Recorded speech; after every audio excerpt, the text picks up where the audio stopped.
If you're still stuck laying in your 3-year-old's bed every night, wondering why they won't fall asleep alone, I've got good news. You don't have to wait for your kid to change. You can make changes tonight to help get them comfortable falling asleep all by themselves.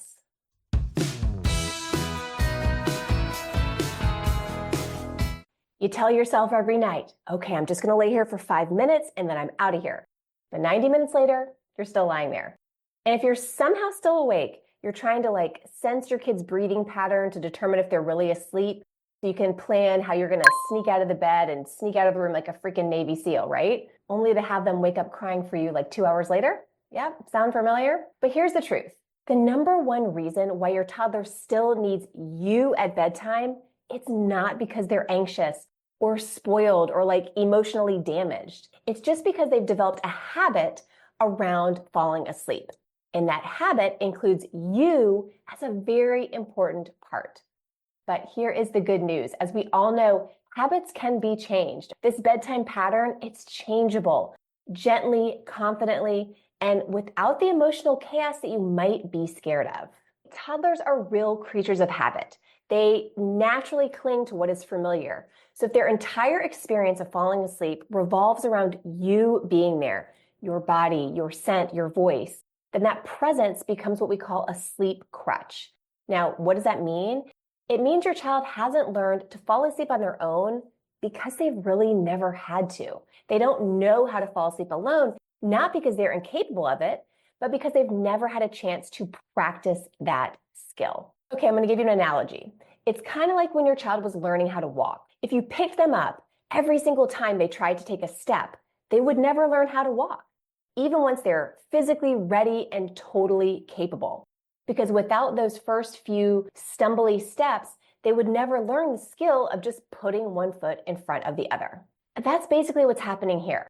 Your presence while they're falling asleep, though loving and very well-intentioned, is actually interrupting your child's ability to build their own self-soothing skills and fall asleep independently. Now, self-soothing doesn't mean crying it out, okay? It doesn't mean your child never needs comfort, right? It just means they build the confidence to fall asleep without being externally soothed. And every time we stay in the room and we're whispering in the dark, be quiet, lay down, it's time for sleep, or we rub their back until they close their eyes, we're unintentionally sending the message, you don't need to do this on your own. I'm here to help you. And over time, that can lead to them believing that they can't do it on their own. But the truth is they can. They're just waiting for you to believe it first. Kids are incredibly resilient and they learn very quickly, but they also mirror our energy. So if you're entering bedtime with tension and fear, they are going to feel that. And if you enter it with a calm, steady leadership and belief in their abilities, then they're going to feel that too. And it's up to you. Now, there are many different strategies that you can use to help build up your child's confidence that they can fall asleep without you at bedtime. Just like how you would walk behind them when they were learning how to walk, right? You'd let them kind of grab onto your fingertips, or you kind of make a boundary as they were kind of stumbling around to keep them safe. There's many different ways to do this. The way that I teach families in my Sleep Tight Without a Fight course involves really empowering the child to help them build a new sleep plan, outlining new sleep rules very clearly, role playing, and building a reward system to help jumpstart these new sleep behaviors and really, really build your kids' confidence. It all comes down to their confidence. Now, let's talk about the part that nobody wants to face, but everybody does. The inevitable pushback that your kid is going to give you, right? The first time you make a change to the bedtime that they've really gotten used to over time and you don't lay in there with them, there might be some tears. There might. That's just the truth. Your kid might call for you. They might get out of bed. They might act like the world is ending. This is how they express their feelings at this age. And you, during this time, you're going to feel all the feelings. Guilt, doubt, maybe even panic. Am I abandoning them? Is this hurting our bond? What if they're scared? But here's what I need you to remember. Tears don't equal trauma. This is just how kids express themselves. And your kid is allowed to feel frustrated. When things change that they've gotten used to, that's very natural. That doesn't mean that the boundary is necessarily wrong. It just means the boundary is new. And you can hold boundaries with love.